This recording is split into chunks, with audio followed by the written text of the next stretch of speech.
वसल्लम ने फरमाया, जो आदमी रोजा तो रखे झूठ बात ना छोड़े, रोजा रखे बुरी बात कहना ना छोड़े, फरमाया अल्लाह को कोई हाजत नहीं है कि वो भूखा प्यासा रहे। ये प्रैक्टिकल है रमजान। कुरान फरमाता है लअल्लकुम तत्तकून, तुम्हें मुत्तकी बनाना है, परहेजगार बनाना है, और उसकी प्रैक्टिस ऐसे करवाई जा रही है कि इंसान रोजे की हालत में, क्योंकि रोजा ऐसी इबादत है इसे बार बार अल्लाह की तरफ मुतवज्जे करता है, बार बार मुतवज्जे करता है।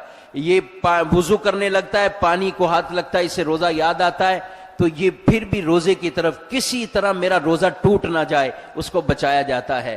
तो ये बार बार जो तवज्जो इल्लाह हमारी होती है, बार बार हम अपनी इबादत की तरफ तवज्जो करते हैं, तो ये हमारी प्रैक्टिस है कि हमारा अंदाज जिंदगी ये हो जाए कि मेरा रब मुझे देख रहा है।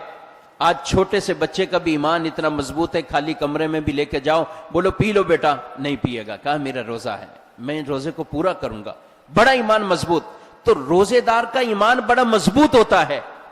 अब उसे ये प्रैक्टिस करवा कर आगे पहुंचाया जा रहा है, तकवा के दर्जे पर उसे पहुंचाना है। तो फरमाया झूठ बात कहना छोड़ो, बुरी बात कहना छोड़ो, आंख का भी रोजा हो, हाथ का भी रोजा हो, जिस्म के आज़ा का भी रोजा हो। जब इस अंदाज से रोजे को पूरा करेंगे तो फिर रोजे की अपनी बरकतें नसीब होंगी। आज लोग समझते हैं शायद रोजे में गुस्सा करना हमारा हक बनता है, हम रोजे में लड़ाइयां करें, रोजे में और करें, एक दूसरे को बोलते हैं याद रखना मैं रोजे से हूं, कहीं तुमसे ही रोजा इतना इफ्तार करना पड़ जाए मुझे। तो इस तरह की बातें हरगिज नहीं। अल्लाह से डरना चाहिए, माफी मांगनी चाहिए। रोजे के असरात खत्म हो जाएंगे अगर हम रोजे में बुरी बातों के अंदर पड़े रहेंगे। वो हमें दिल का सुकून नहीं मिलेगा अगर रोजे के अंदर बुरी बातों में पड़े रहे। ताश खेलकर, वीडियो गेम खेलकर अपने टाइम को बर्बाद ना करें। ये गनीमत जाने अल्लाह ने हमें रमजान दिखाया है।